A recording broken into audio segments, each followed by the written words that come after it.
পুরুষ থেকে নারী হতে লাগে $1,40,000, নারী থেকে পুরুষ হতে লাগে $1,25,000, লিঙ্গ সার্জারিতে লাগে $30,000, চেহারা সার্জারি করে মেয়ে পুরুষ করে ফেলতে লাগে $25,000 থেকে $60,000, ব্রেস্ট সার্জারির জন্য লাগে $5,000 থেকে $10,000।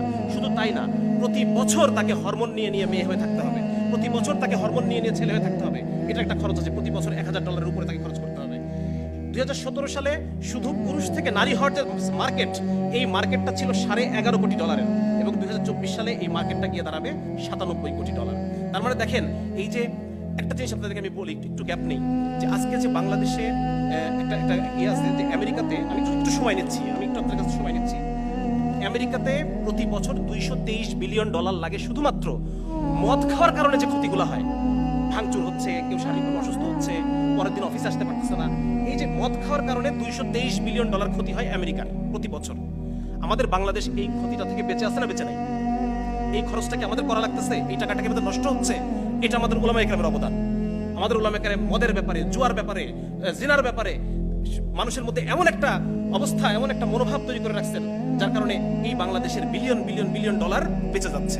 তাহলে আজকে এই যে নতুন করে আমাদেরকে এত বিলিয়ন ডলার এই দেশকে খরচ করতে হবে, তো এটা আমাদের কিছুই করণীয় নাই, আমাদের ডাক্তার সমাজের কিছুই করণীয় নাই। আজকে কেন একজন ডাক্তারের বিরুদ্ধে কথা বলবে না যদি আসলে দেশপ্রেমিক হয়ে থাকে? আজকে আমরা উলামায়ে কেরাম দেশপ্রেমিক, তারা এই বিষয়ে কথা বলতেছেন। এটা কি শুধু উলামায়ে কেরামের জিনিস? আমরা যারা সাধারণ মানুষ, আমরা যারা সাধারণ বাবা, আমাদের কোনো এখানে বলার কিচ্ছু নাই? আপনার ছেলে তো, আমাদের উলামায়ে কেরামের সন্তান তো এখানে পড়ে না, তবু তারা কথা বলতেছে। তাহলে আজকে আমি আপনি যাদের সন্তান এই পাঠ্যপুস্তক পড়বে, যাদের সন্তান এই কনফিউশনের মধ্যে ভুগবে, এই মানসিক অসুখে তারা আক্রান্ত হবে, তারা কোনো কথাই বলতেছেন না। কেন এরকম হচ্ছে? তাহলে ভুক্তভোগী তো আমরাই হব।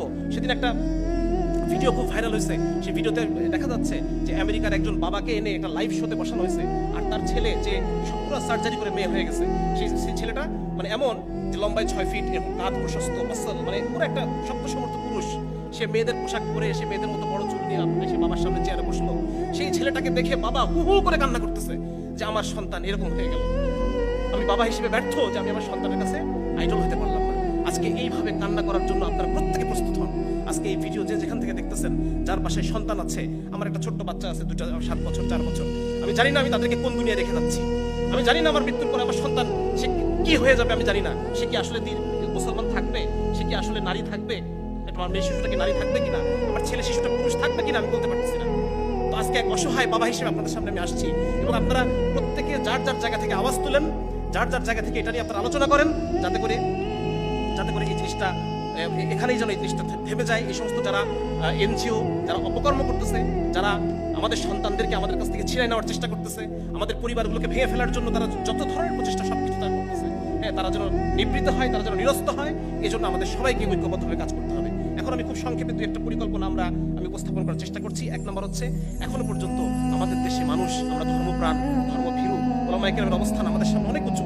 সেজন্য আমাদের উলামায়ে কেরামের কেন্দ্রীয় দিক নির্দেশনা আসতে হবে, কেন্দ্রীয় দিক নির্দেশনা, কেন্দ্রীয় ফতোয়া। এখন এই দেশের মানুষ ধর্মভীরু, তারা হালালকে হালাল মনে করে মানতে চায়, হারামকে হারাম মানতে চায়। হয়তো সবসময় পারে না, কিন্তু তবু তারা অন্তর থেকে চেষ্টা করে, তওবা করে। তো যার কারণে আমাদের অন্তরে ধর্মের এখন একটা জায়গা আছে।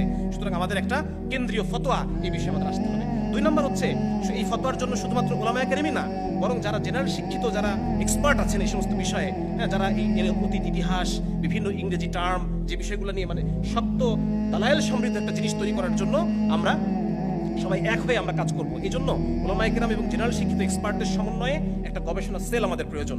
3 নম্বর হচ্ছে, আজকে আমি খুব লক্ষ্য করেছি একটা জিনিস, যখন আমরা এনজিওদের বিরুদ্ধে কথা বলতে এসেছি, আমি একটু তাড়াতাড়ি কথা বলছি, আপনারা কি আমার কথা বুঝতে পারছেন?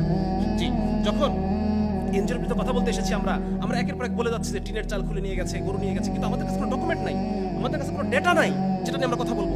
অথচ ওরা কিভাবে কাজ করে জানেন? ওরা যখন এই কথা যদি ব্র্যাকের কথা বলি, তারা একটা ভার্সিটি তৈরি করছে। এই ভার্সিটির আন্ডারে তাদের বিভিন্ন রিসার্চ সেন্টার আছে। একটা সেন্টার শুধু এই জন্য ডেডিকেটেড সেন্টার, শুধুমাত্র এই জন্যই যেটা ট্রান্সজেন্ডার এবং সমকামিতা নিয়ে রিসার্চ করবে। এবং এই রিসার্চের যে ফলগুলা, এগুলো তারা নিয়ে এসে দেখায় যে এই দেশের ট্রান্সজেন্ডার অনেক কষ্টে আছে।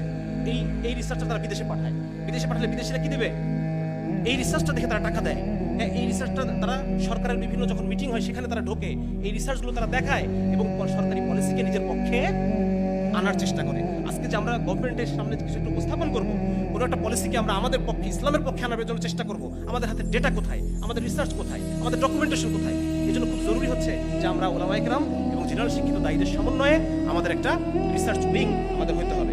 এরপর আরেকটা ইয়া হবে এটা যে ইসলামের উপর যে কোনো সামগ্রিক যে হামলাগুলো হচ্ছে আজকের মতো আমরা সবাই মিলে একসাথে কাজ করবো। বিভিন্ন ঘটনার ওলামায়ে কেরাম, বিভিন্ন চিন্তার যারা জেনারেল শিক্ষিত আমরা দাওয়াতের কাজ করছি, আমরা সবাই একসাথে কাজ করবো ইনশাআল্লাহ।